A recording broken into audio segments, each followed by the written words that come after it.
Donc voilou, nous sommes dans le fameux grenier. Là, en dessous, il y a la fameuse cuisine là qui doit avoir toute cette surface là. En fait, voilà. Là, c'est donc la cuisine du dessous. Actuellement, il y a la salle de bain, il y a le WC. Là, on voit les colonnes ventilation, qui vont forcément virer. Alors, qu'est-ce que je vous disais? Alors, voilà, la chose à ouvrir, la chose qu'il va falloir positionner. Donc, ça, c'est mon fond de moule. Voilà. Là-dessus, là, je vais faire une réservation en rectangle conique de façon à ce que je puisse l'encastrer pour que le béton, justement, il ne vienne pas obturer tout ça. Hein, parce que, voilà, il a fallu que je confectionne mon armature. Donc, je ne l'ai pas fait complète hein, parce que je sais faire, mais j'ai pas. Donc, j'ai pris de l'existant, j'ai renforcé. Et puis, justement, comme il faut que je fasse une réservation, à un moment, il a fallu que je fasse une réservation pour le passage, justement, de la fameuse gaine du poêle qui va traverser ce fameux linteau. Donc, le linteau par lui-même, donc 2,80. En général, la norme, c'est 1/10 de P. Donc, 2,80 m, en gros, 28. J'ai mis 30 de chaque côté. Donc, vous voyez. Donc, on est sur quand même quelque chose de plus de 3 mètres. Donc, ça va faire quand même un joli bébé. Donc, on est là. On a une ouverture qui fait ça. Voilà.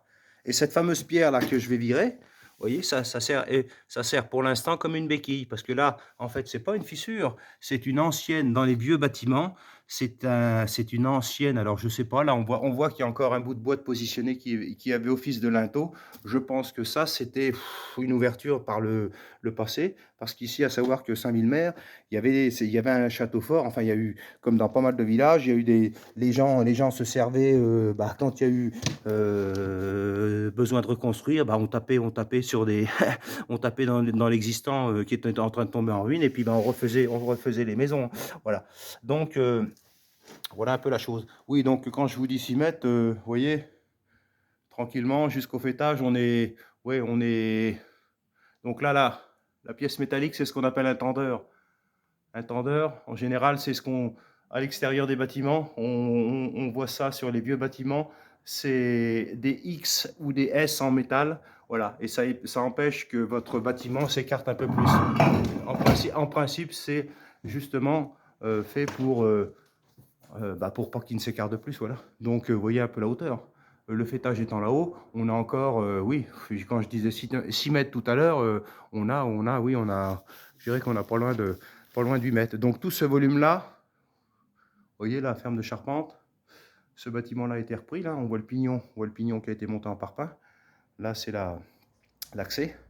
Là, vous avez un volume de quoi faire quasiment une maison, en fait. Hein. Voilà, tout simplement. Voilà.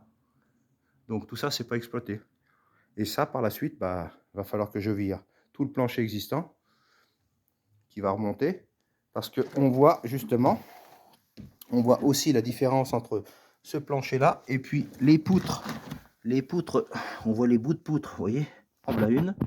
Là, à côté du gros caillou, il y en a une autre. Il y en a une autre qui est, on voit là, on voit juste ici.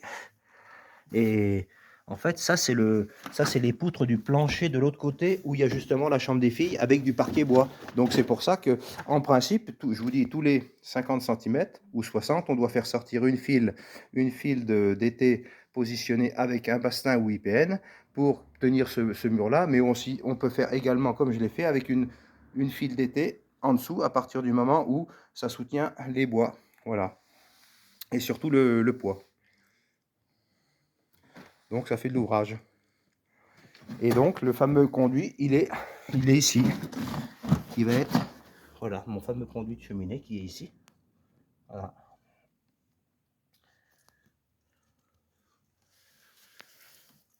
Donc vous voyez un petit peu de travail aujourd'hui. Donc je vous ferai peut-être une petite vidéo quand je vais commencer à coffrer. Réglage de coffrage. Réglage de coffrage, mise en position de l'armature et puis surtout la réservation par rapport à au passage de gaine, hein, puisque puisqu'il va avoir un poêle, on a mis un poêle à peler, donc forcément il est hors de question qu'on laisse le poêle, et puis de toute façon par rapport aux normes ça se fait pas. Donc on va monter une gaine de 80, et c'est pour ça qu'il faut que je fasse une réservation. Je vais la faire conique de façon à pouvoir la décoffrer sans avoir trop de problématiques.